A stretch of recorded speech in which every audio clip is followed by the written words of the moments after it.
नमस्कार सभी को। आज है 2 दिसंबर 2025। हम करने वाले हैं आज करंट अफेयर स्ट्रैटेजी के।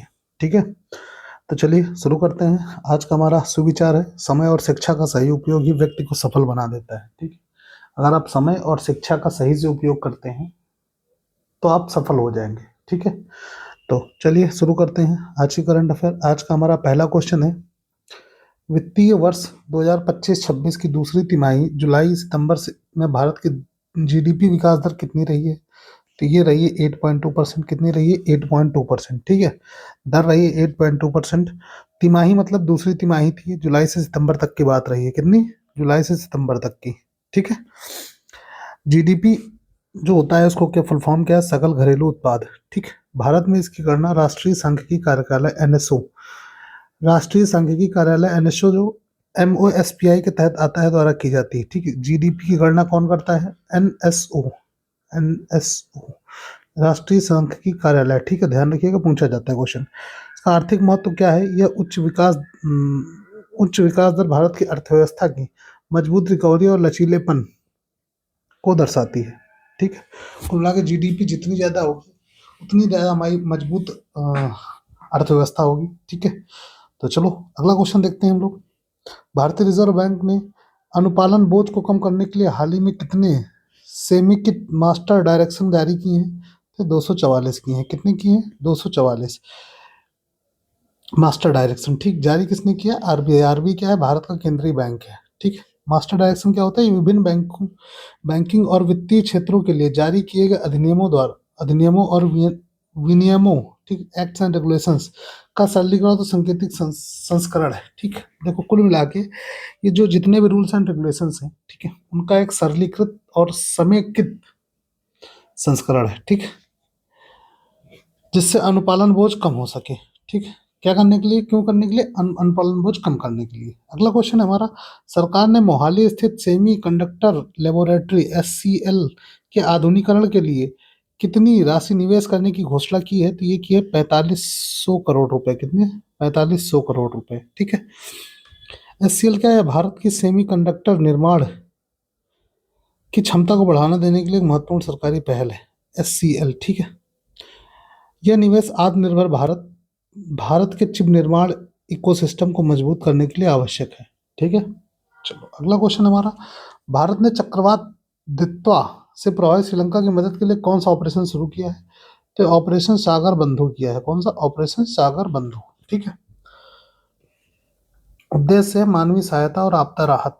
ठीक है, भारतीय नौसेना द्वारा चलाया गया यह ऑपरेशन है। ठीक, इसकी भूमिका क्या है? भारत हिंद महासागर महासागर क्षेत्र में फर्स्ट रिस्पॉन्डर के रूप में अपनी भूमिका निभाता है। ठीक है, कि कुल मिला के हिंद महासागर में अगर कुछ भी होता है तो फर्स्ट रिस्पॉन्डर भारत होगा। ठीक है, चलो अगला क्वेश्चन है, रायपुर में आयोजित डीजीपी आईजीपी सम्मेलन में किस पुलिस थाने को देश का सर्वश्रेष्ठ पुलिस थाना घोषित कर दिया गया है? तो गाजीपुर पुलिस थाने को। ठीक, किस पुलिस थाने को? गाजीपुर को। गाजीपुर कहाँ का है? ये दिल्ली का थाना है। ठीक, पुलिस थाने को क्या घोषित किया गया है? देश का सर्वश्रेष्ठ पुलिस थाना। ठीक है, देश का सर्वश्रेष्ठ पुलिस थाना घोषित किया गया है।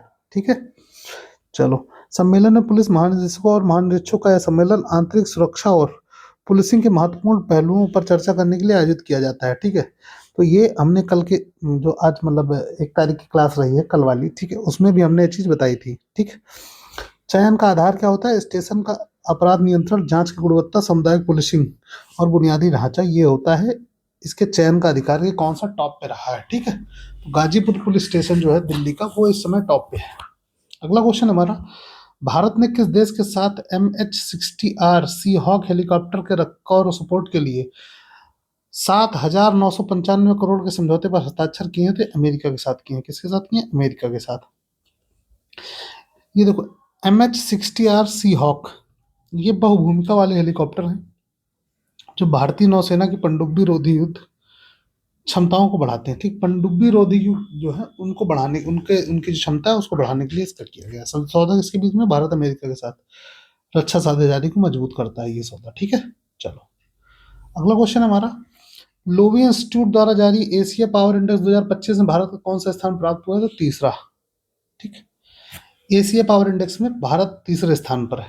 ठीक, ये लोवी इंस्टीट्यूट जो है ये सिडनी में क्या ऑस्ट्रेलिया में स्थित एक थिंक टैंक है। ठीक, शीर्ष स्थान इंडेक्स पे आमतौर पर अमेरिका और चीन पहले 2 स्थानों पर रहते हैं। ठीक, मापदंड इंडेक्स देशों की आर्थिक क्षमता, सैन्य क्षमता और कूटनीतिक प्रभाव और सांस्कृतिक प्रभाव को मापता है। ठीक, ये जो मापदंड है इसका मापदंड क्या है, इसमें आर्थिक, सैन्य और कूटनीतिक प्रभाव जितनी भी सारी क्षमताओं को ओवरऑल करके ये जारी करता है, जिसमें भारत का हमारे स्थान कौन सा है, तीसरा।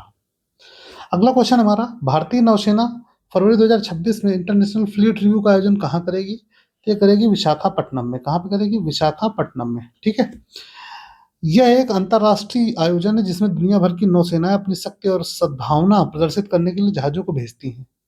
ठीक, क्या? International fleet review. ठीक, इसमें दुनिया भर की सारी नौसेनाएं अपनी जहाजों को यहाँ भेजेंगी। ठीक, पिछला आयोजन 2016 में भारत ने किया था विशाखापट्टनम में। ठीक, 2016 में भारत ने ही विशाखापट्टनम में किया था। ठीक है, अगला क्वेश्चन है हमारा, किस देश ने हाल ही में ह्यूमन राइट वॉच संगठन को प्रतिबंधित कर दिया है? तो ये रूस को किया है। किसको? रूस को। ह्यूमन राइट वॉच यह एक अंतर्राष्ट्रीय गैर सरकारी संगठन है जो दुनिया भर में मानवाधिकारों की जांच को और रिपोर्ट करता है। ठीक, रूस ने क्या है, ह्यूमन राइट वॉच इसको प्रतिबंधित कर दिया अपने देश में। ठीक, कि वहां के जो भी मानवाधिकार से संबंधित जांचें और रिपोर्ट है वो ह्यूमन राइट वॉच नहीं कर पाएगा। ठीक, चलो अगला क्वेश्चन हमारा, हाल ही में चर्चा में रहा चक्रवात दैत्य का नामकरण किस देश ने किया है? ये यमन ने किया था। किसने किया था? यमन ने। ठीक है, हिंद महासागर क्षेत्र में चक्रवातों का नामकरण 13 देशों, Bharat, Bangladesh, Iran, Maldives, Myanmar, Oman, Pakistan, Qatar, Saudi Arab, Sri Lanka, Thailand, UAE और यमन के समूह द्वारा किया जाता है। ठीक, नामकरण जो इनके एक समूह रहता है उसको ये लोग नाम सजेस्ट करते हैं। ठीक, फिर वो एक नाम होता है। तो ये नाम सजेशन किसका था? यमन का था। अगला क्वेश्चन हमारा, भारतीय वन्यजीव संस्थान ने पूर्वोत्तर भारत में उभयचरों को कितनी नई प्रजातियों की खोज की है? तो 13 की है। कितनी? 13 की। 13 नई प्रजातियां खोजी गई हैं। इसका मुख्यालय कहाँ पे है? भारतीय वन्यजीव संस्थान का देहरादून में है। ठीक है, ध्यान रखिएगा, इंपॉर्टेंट है। उभयचर मतलब जो जल और थल दोनों पे रह सकते हैं, जैसे मेढक। ठीक, पूर्वोत्तर भारत में मतलब जैव विविधता का एक महत्वपूर्ण हॉटस्पॉट है। ठीक, चलो अगला क्वेश्चन हमारा, केंद्रीय जल शक्ति मंत्रालय ने सुजलाम भारत अभियान के तहत किस योजना की 65% राशि को डार्क जोन वाले जिलों में जल संचय संरचना पर खर्च करने का नियम बनाया है? तो मनरेगा की। किसने? मनरेगा की। कितनी राशि? 65% है। ठीक है, मनरेगा फुल फॉर्म में Mahatma Gandhi national rural employment guarantee act. ठीक, ये ग्रामीण क्षेत्रों में 100 दिन की गारंटीकृत रोजगार प्रदान करता है। ठीक, ग्रामीण क्षेत्रों में साल भर में मतलब 365 दिन में 100 दिन गारंटीड कार्य देगा। ठीक है, डार्क जोन क्या है?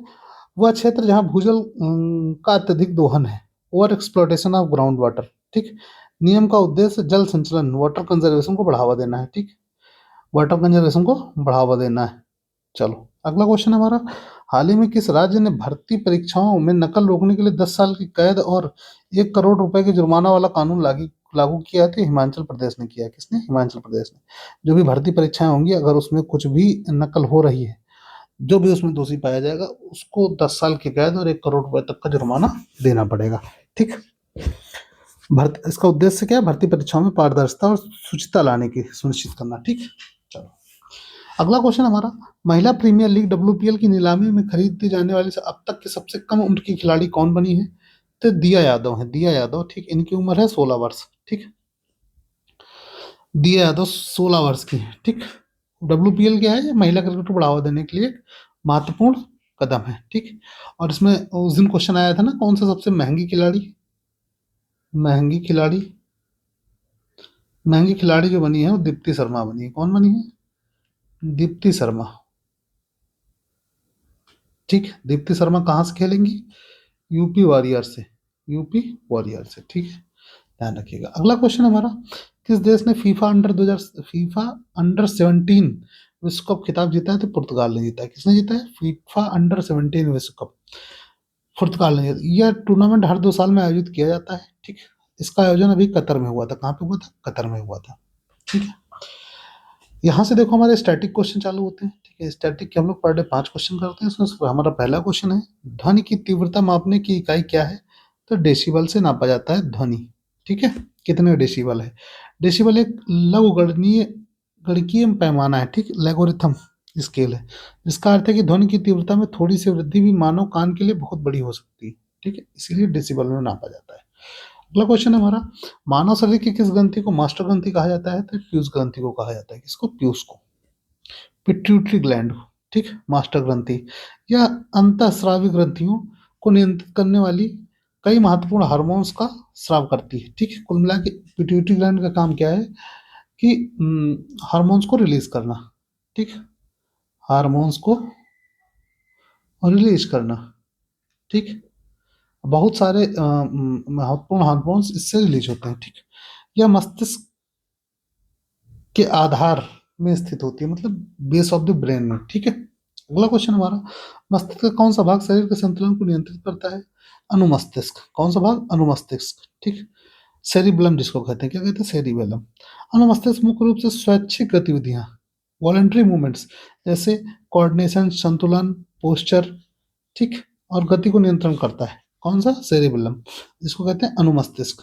अगला क्वेश्चन है हमारा, जीडीपी का पूर्ण रूप क्या है? तो जीडीपी है सकल घरेलू उत्पाद, ग्रॉस डोमेस्टिक प्रोडक्ट, ठीक है। यह देश की सीमाओं के भीतर एक विशिष्ट समय अवधि में उत्पादित सभी अंतिम वस्तुओं और सेवाओं का कुल मौद्रिक मूल्य है, ठीक है, जीडीपी। अगला क्वेश्चन हमारा, कोशिका की खोज किसने की थी? तो ये की थी रॉबर्ट हुक ने, ठीक। कब की थी? 1665 में। विधि, उन्होंने सूक्ष्मदर्शी माइक्रोस्कोप का उपयोग करके कॉर्क के एक पतले स्लाइस में पहली बार कोशिका की खोज की। उन्होंने इस संरचना को कोशिका नाम दिया, ठीक, क्योंकि वे बिच्छुओं के छोटे कक्षों जैसी दिखाई देती है, मतलब सेल जैसी दिखाई देती है, ठीक। चलो, आज की हमारी करंट अफेयर यहीं तक रहेगी, ठीक है, पीडीएफ ग्रुप में पड़ जाएगी। मिलते हैं अगले वीडियो में, तब तक के लिए बाय बाय, टेक केयर।